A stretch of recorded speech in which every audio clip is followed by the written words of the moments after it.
Saludos a nuestra audiencia y gracias por escuchar Hablando lo Público, el único podcast en Puerto Rico producido y dirigido por estudiantes de Administración Pública. En esta mañana nos encontramos con una invitada especial, pero antes de presentarla y pasar con ella, este episodio es traído a ustedes gracias a DeYa Elevator Service, una empresa líder en transportación vertical, con tecnología avanzada y un compromiso inquebrantable con la excelencia. En DeYa ofrecen servicios a sobre el 35% del mercado en todo Puerto Rico y ellos se enorgullecen en ofrecer instalaciones, servicios que cumplen con los más altos estándares de calidad. Así que para más información, usted se puede comunicar al 787-268-8777 o a través de www.deya.com para orientarte sobre servicios de mantenimiento preventivo, nuevas instalaciones, modernizaciones, decoraciones de cabina. Y si dices que lo escuchaste en este podcast, vas a tener una oferta especial. Así que gracias a esos grandes patrocinadores por apoyarnos en este proyecto estudiantil. Bueno, pues ahora sí, bienvenidos a un nuevo episodio en esta nueva temporada de otoño. Como ustedes saben, estamos en periodo de elecciones. El 5 de noviembre son las elecciones generales aquí en Puerto Rico. Y vamos a estar trayendo diferentes candidatos a diferentes puestos electivos y de diferentes colectividades. En esta mañana me encuentro con Leida Cruz Berrío. Saludos, Leida, bienvenida. Muy buenos días y muchas gracias por la oportunidad. ¿Cómo te encuentras? Muy bien y muy contenta de estar aquí contigo, participando de este podcast que me enorgullece. Estudiantes de Administración Pública, fabuloso. Creo que es una gran oportunidad para que ustedes se desarrollen, conozcan y además la gente pueda ver que sí la juventud está haciendo algo por nuestro Puerto Rico. Yo creo que es fantástico que hayan tomado esta iniciativa. Gracias, de verdad que te agradecemos por todas tus palabras, de ser estudiantes un poco más activos y salir del salón de clases, salir del aula, salir de lo que es la teoría, ir a la práctica y entonces hacer un complemento de ambas cosas. Pero nada, sin más preámbulo, Leida, queremos conocerte, queremos saber quién eres, de dónde vienes, cuáles son tus experiencias. Sabemos que te hiciste disponible para una posición electiva, pero antes de hablar sobre eso, cuáles son tus propuestas, qué es lo que traes y demás, ¿podrías presentarte y compartir con nuestra audiencia un poco sobre tu trayectoria y quién eres? Sí, fantástico. Yo creo que es fundamental que el pueblo de Puerto Rico conozca a sus candidatos, no solamente en términos políticos, sino de dónde son, de dónde salieron, por qué decidieron tomar este camino, que no es un camino fácil. Así que para hablarles un poquito más de mí, yo soy una hija entre 5 hermanos varones, pues soy de Sidra, que mis papás eran de Calley, se casaron y se mudaron a Sidra, llegué a Sidra como a los 2 años. Y como era la única mujer femenina entre mis hermanos, wow, pues en aquel tiempo, ¿sabes cómo son las cosas en esta época? Los papás son un poquito, ¿verdad?, más conservadores con sus niñas. Claro. Y yo por lo general siempre estaba en mi casa con mi mamá y mi papá, y mis hermanos siempre estaban haciendo deportes. Okay. Así que mi papá es una persona muy dada a lo que es los asuntos políticos y los asuntos importantes del país. Él se leía todos los periódicos. En aquel tiempo estaba El Mundo, que recuerdo que era enorme. Wow. No sé si ustedes, ¿verdad? Ya ustedes no son de esa época. No. Pero en aquel momento los periódicos, el San Juan Star, El Mundo y diferentes periódicos que daban la información, no estaba la tecnología como está ahora, Claro. ni había el internet como está ahora. Mi mamá era maestra de profesión, maestra de inglés. Ella vivió 30 años en los Estados Unidos, Wow. aunque era puertorriqueña. En aquel momento hubo el éxodo bien grande de los puertorriqueños hacia Nueva York, pues mis abuelos se partieron a Nueva York. Ella llegó de 2 o 3 años a Nueva York y de allá estuvo 30 años. Allá siempre le impactó mucho lo que era la lectura, así que empezó a hacer traducciones en español y en inglés. Claro. Y después de 30 años que estuvo allá pues, por muchísimo tiempo, regresa a Puerto Rico y ahí, gracias a ese Dios Todopoderoso, conoce a mi padre. Y entonces ahí se unen, ¿verdad? Y hacen ya una familia. Pero entonces ella trae de esa tradición y ese deseo republicano que viene de allá.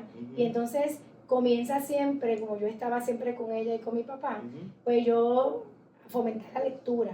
Ella Claro. traducía, siempre Así que le ayudaba. nos ayudaba así porque cuando ella llegó a Puerto Rico, se inclinó por ser maestra bilingüe. Okay. Porque en aquellos tiempos no había mucha gente que hablaba inglés y español, Ujú. y más de la manera que ella lo hablaba. Como ella traducía, Ujú. era tan correcto su idioma, que entonces ella estaba buscando trabajo y tenía trabajos de más. Claro. Si decidía quedarse en Puerto Imagínate. Rico, imagínate en aquel tiempo, pues entonces le da con ir a la instrucción pública, en aquel momento se llamaba Departamento de Instrucción Pública, Ujú. inmediatamente le ofrecieron un puesto bilingüe, que era dar clases de inglés Okay. en las escuelas elementales. Okay. Y ella traducía, mas también era maestra de inglés. Y estaba todo el tiempo leyendo, todo el tiempo. Y entonces mi papá, que era esa influencia política, él sí pertenecía a un partido político, Okay. tenía una posición. Okay. Y todo el tiempo Sí, que estaba estuvo envuelto. envuelto en todo lo que eran los asuntos importantes del país. Y ahí fue que entonces empezaste a asociarte. Ahí comencé a asociarme, me empecé a leer los periódicos con mi papá todos los días. Ujú. Y él me decía, mira Leida, vamos a leer los artículos y me vas a dar una reseña. Ya sabía lo que era una reseña Okay. a los 5 o 6 años. Wow. O sea, que ellos fomentaron en mí, primero, el interés en el país. Ujú. Y segundo, pensamiento crítico, porque me preguntaba, ¿y qué tú crees de esa noticia? ¿Y por qué tú crees que eso es así? Y me hacía pensar, una niña pequeña de grado elemental. Y de ese tiempo, si recuerdas algo que fue lo más que te impactó, alguna noticia que leíste en aquel momento, o alguna situación que sucedió que te impactó y te tocó y la compartiste con tu papá y te hizo pensar, mira, yo de verdad que yo en algún momento quiero servir al país, quiero hacerme disponible. ¿Tienes alguna anécdota o alguna experiencia que hayas pasado en ese momento? Sí, pues mira, se me ocurre así de momento, fueron tal vez muchas, Ujú. pero yo creo que lo más significativo en aquel momento fue la muerte de Luis Muñoz Marín. Wow. Yo lo recuerdo como ahora, como si fuera una foto en mi mente. Él era de Barranquitas, lo enterraron en Barranquitas, como nosotros, mi papá era de Calley, y su liderazgo siempre fue en Calley. Ujú. Y entonces yo recuerdo haber estado en la autopista, pequeñita, con todo el mar de gente, porque Puerto Rico se volcó completo para ese entierro de don Luis Muñoz Marín, que iba a pasar en caravana, iba a pasar por Calley hasta llegar a Barranquita, que creo que allí fue que se enterró. Wow. Y yo recuerdo que él me hizo leer una reseña de quién era Luis Muñoz Marín. Y yo leía y leía y leía, y él me decía, olvídate del partido, quiero que me expreses qué te llama la atención de don Luis Muñoz Marín, que era poeta, que era un hombre de visión, un hombre de pueblo, aun siendo un hombre tan inteligente, era un hombre de pueblo, pero también era un poeta, también era un hombre de artes, un hombre que amaba a su pueblo, que en aquel momento tal vez su opción fue lo que nosotros tenemos hoy día, ¿verdad? Que está hoy asociado, claro. que no es lo que yo persigo, pero en aquel momento tenemos que reconocer que él lo vio como la opción del pueblo, Correcto. de una mejoría, de echar hacia adelante, de crear nuevas oportunidades, y él hizo que yo pensara quién era ese ser humano que iba por ahí en ese féretro a ser enterrado, que iba a ser una historia para nuestro país. Así que de esa manera mi papá y mi mamá fomentaron lo que era la importancia de los asuntos políticos del país que tú amas, del país que tú vives. De igual manera, que es bien curioso, yo iba a la escuela y cuando el área de historia, cuando hablaban de los asuntos que ocurrían, yo siempre estaba disponible. Y me decía, Leida, ¿qué tú crees de este asunto de los españoles, de la colonización? Y yo siempre estaba, ¿por qué? Porque lo habían fomentado en mí. Claro. Y todo el mundo me decía, ¿de dónde ella saca tanta información? Así que Entonces, siempre te inspiraron y te motivaron. Y me motivaron. Entonces, en la escuela, en el proceso de toda mi escuela intermedia, elemental, intermedia y superior, creé como una fama de este estudiante que interesa por asuntos políticos, asuntos internacionales. Había un terremoto en China, había cualquier evento, llámate a Leida. Vamos a hacer un foro, llámate a Leida. Entonces, ya yo en el ala republicana, pues empecé a crear fama sobre hablar de la estadidad, hablar del Partido Republicano, y así fue toda mi trayectoria de elemental, intermedia y superior. Hacíamos en aquel tiempo también simulacro. Claro. simulacros electorales. Y yo siempre estaba en el simulacro electoral. Coordinando. Siempre estaba coordinando. Había un evento político, social, de lo que fuera. Búscate a Leida al salón y tráela.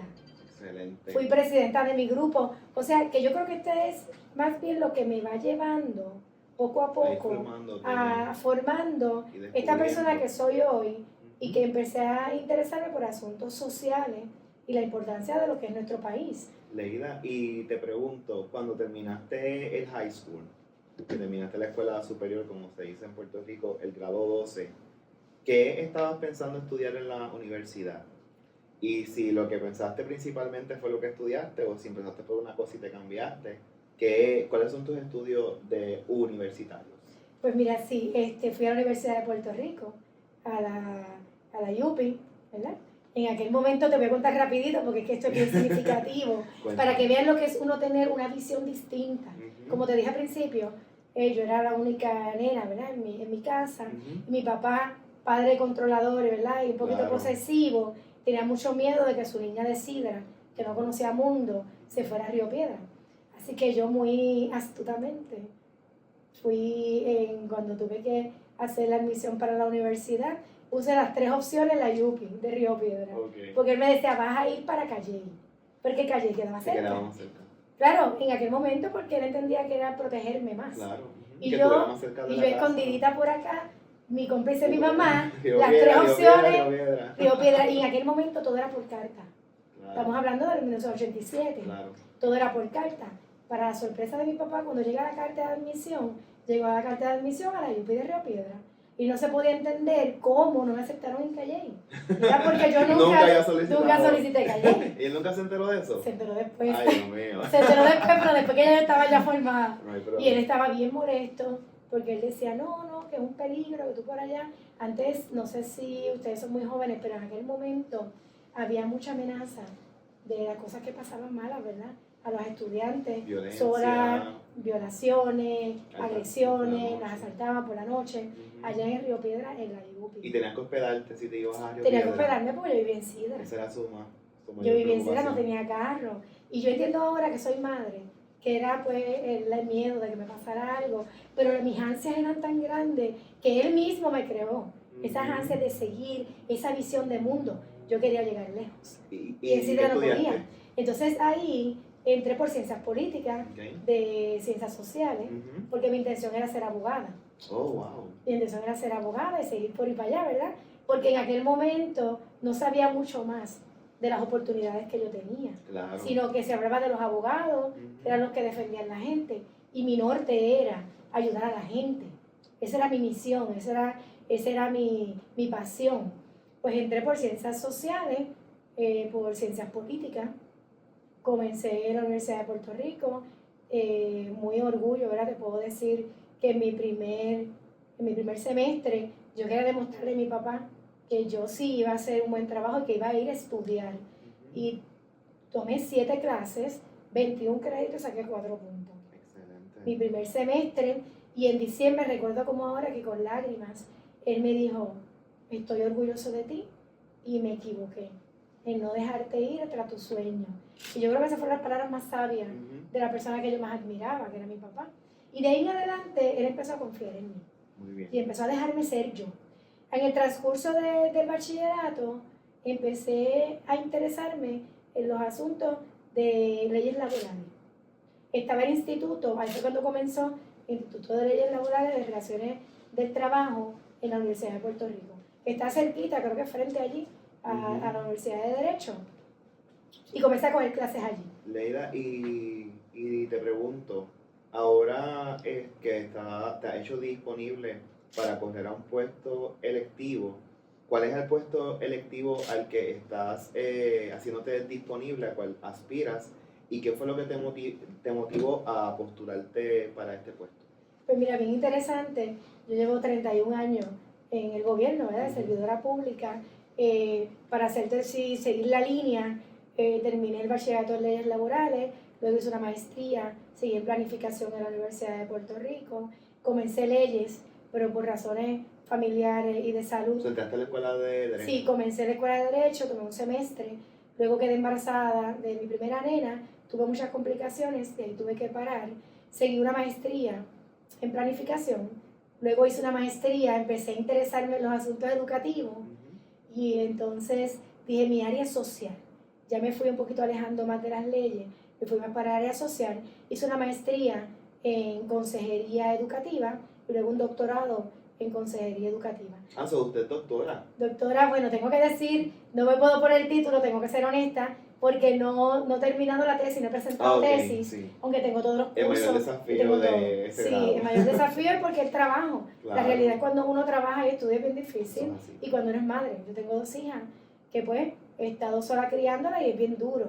Así que en algún momento presentaré la tesis y terminaré, pero para mí terminé hace mucho tiempo porque todos los cursos los aprobé con un excelente promedio.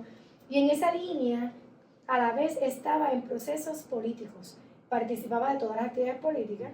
Okay. Fui miembro de muchas organizaciones en el partido, el Partido Nuevo Progresista.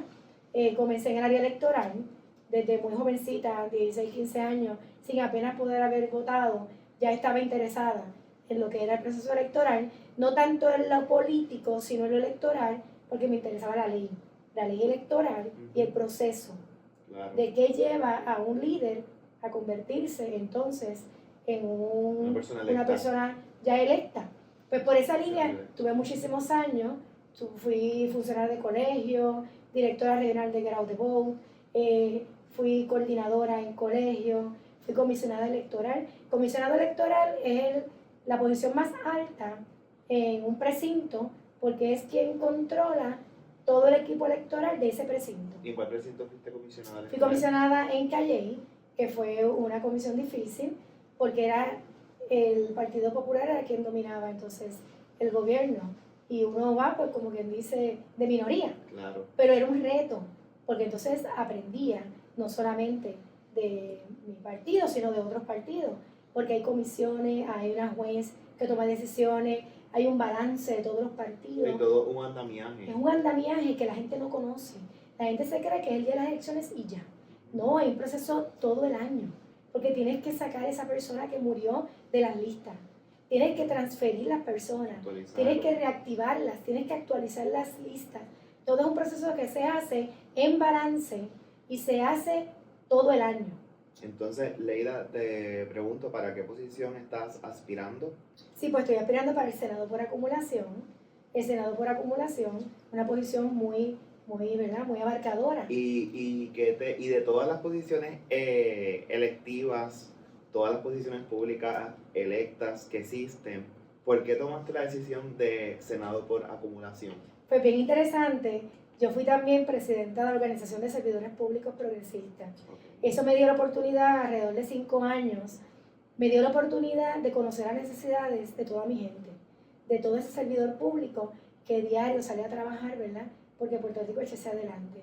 En este momento la organización pues representaba al Partido Nuevo Progresista, pero todas esas personas se acercaban a mí y me decían, Leida, esto funciona, esto no funciona, ayúdanos con esto, ¿cómo esto puede mejorar? Son esas personas, sobre miles y miles de personas. Estaba bien involucrada y era a nivel isla, no era solamente a nivel distrital, ni a nivel de mi pueblo. Entonces esto me dio la oportunidad de abrir mi mente a lo que más allá era simplemente un pueblo o un distrito. Como yo había trabajado en el Departamento de Educación, las 7 regiones educativas, que ya sabía lo que era el macro de Puerto Rico, yo decía, si voy a aspirar a un puesto, lo voy a aspirar a nivel isla. Claro. ¿Por qué entonces? ¿Es la primera vez que aspiras a un puesto electivo? Sí, es la primera vez. Decidí el Senado. ¿Por qué? Porque, miren lo interesante, una de las quejas más grandes que tenía el servidor público era que cómo se escogía esa persona que va a dirigir esa agencia y cómo esa persona a veces no estaba ni vinculada a la agencia. Entonces me decían, tienes que ser senadora, porque los senadores son los que aprueban o desaprueban los nombramientos. Entonces tienes que defendernos, Leida, porque tú estás ahí. Tú sabes lo que es que te llegue de momento un jefe de agencia que no conoce ni lo que allí se hace. Que tú has escuchado esa queja de que muchas veces los nombramientos que hacen son personas que no están capacitadas ni tienen la experiencia para ocupar esos puestos y como quiera son confirmados. Claro, y como quiera son confirmados. Y en muchas ocasiones no se toma en cuenta lo que dice la misma gente de la agencia, que yo creo que eso es una de las cosas que más me motivó. Entonces me decían, no, cuando termino entonces yo mi tiempo de presidente de servidores públicos, que ya con 31 años de servicio, después me retiro. Continúo por ahí, pero retirada. Pues no, ahí vino entonces ese reclamo del pueblo y de mis servidores públicos, tienes que estar ahí, tienes que ir por nosotros, exigir a ese nombrado o esa nombrada que sea entonces cónsono a lo que nosotros necesitamos la agencia. Y ese fue mi mayor reto, decir, pues sí, voy a estar ahí, porque ¿quién más que una servidora pública de 31 años de experiencia, que también fue presidenta de servidores públicos? Y puede pasar juicio. Claro, pasar juicio, preguntarle a ese nominado qué te motiva para estar en esa agencia, qué tú conoces de esa agencia, conoces a las personas de la agencia, cuál es tu motivación. Así que yo creo que esa es una de las líneas, ¿verdad? Entre otras muchas, de las más que me motivó. Pues ahí voy para la próxima pregunta. Si llega a salir electa como senadora por acumulación ahora el 5 de noviembre, además de ese objetivo que me acabas de mencionar de pasar un juicio objetivo sobre los nombrados, ¿verdad? Los nuevos nombramientos, porque sabemos que ahora vienen nombramientos importantes. Muy el importante. próximo cuatrienio vienen varias nominaciones al Tribunal Supremo. Tenemos un contralor, la Procuraduría de las mujeres, entre muchas otras posiciones que son nombramientos importantes que debemos de tener personas capacitadas con el expertise. Y yo creo que uno de esos objetivos es, bueno, que si sales electa, pues ya sabemos que vamos a tener una senadora que se supone que pase un buen juicio sobre esas personas que van a nominar. Además de eso, Leida, ¿cuáles otros objetivos, cuáles otras metas tienes que deseas lograr si eres elegida senadora? ¿Cuál es tu agenda? ¿Qué tú le ofreces a ese electorado que va a ir el 5 de noviembre a las urnas y va a ver el nombre de Leida bajo la opción de senadora por acumulación? ¿Por qué esas personas deben de votar por ti? ¿Qué tú ofreces? ¿Cuál es tu plan? ¿Con qué tú vienes? Pues primero que nada, voy a ser una senadora de puertas abiertas. De puertas abiertas, como te dije, mi motivación es el servicio. Mi lema es servirte es ley. ¿Por qué servirte es ley? Porque servirte para mí es mi prioridad. Ya con una trayectoria completada, ¿qué me queda? Ayudar al pueblo, ser su voz. Tal vez vote aquel que no puede hacerlo, ¿verdad? Y qué mejor legislar para eso. ¿Qué me motiva? Me motiva porque llevo alrededor de 3 a 4 años en el Senado de Puerto Rico, en la oficina del senador Carmelo Ríos, y he podido tener la experiencia de cómo funciona una oficina en el Senado de Puerto Rico. Leida Cruz no va a ir allí a improvisar, no va a ir a aprender, porque ya llevo 3 años y pico, ¿verdad? Casi 4 años aprendiendo. Voy a trabajar. ¿Qué estoy haciendo? Cada visita, cada vez que hablo con alguien, le pregunto, ¿tienes algún proyecto? ¿Tienes algo que te gustaría hacer? Ese es mi compromiso con la gente, porque hay lo que se llama proyecto por petición, que es que la persona te trae su proyecto y te dice, Leida, yo quiero hacer esto, pero nadie me escucha. Evaluamos ese proyecto y vamos a, ¿por qué no entonces presentarlo y hacerlo? ¿Qué te puedo decir que ha sido lo más que he visto en la calle, ¿verdad? De las peticiones de la gente, y sé que la gente tiene esa confianza de decírmelo. Vivienda asequible. Ahora mismo hay una necesidad de vivienda increíble. Eso te iba a preguntar, ¿cuál es tu postura referente a ese problema social que tiene Puerto Rico? ¿Qué opciones, qué recomendaciones que has escuchado en la calle o que has pensado que puede ser una alternativa que se puede presentar para resolver eso? Porque la renta está alta. Muchas personas, según los últimos estudios, los jóvenes de hasta 35 años aproximadamente están viviendo con los padres porque no pueden irse a vivir solos, porque las rentas están por las nubes, la compra de casa es un proceso bien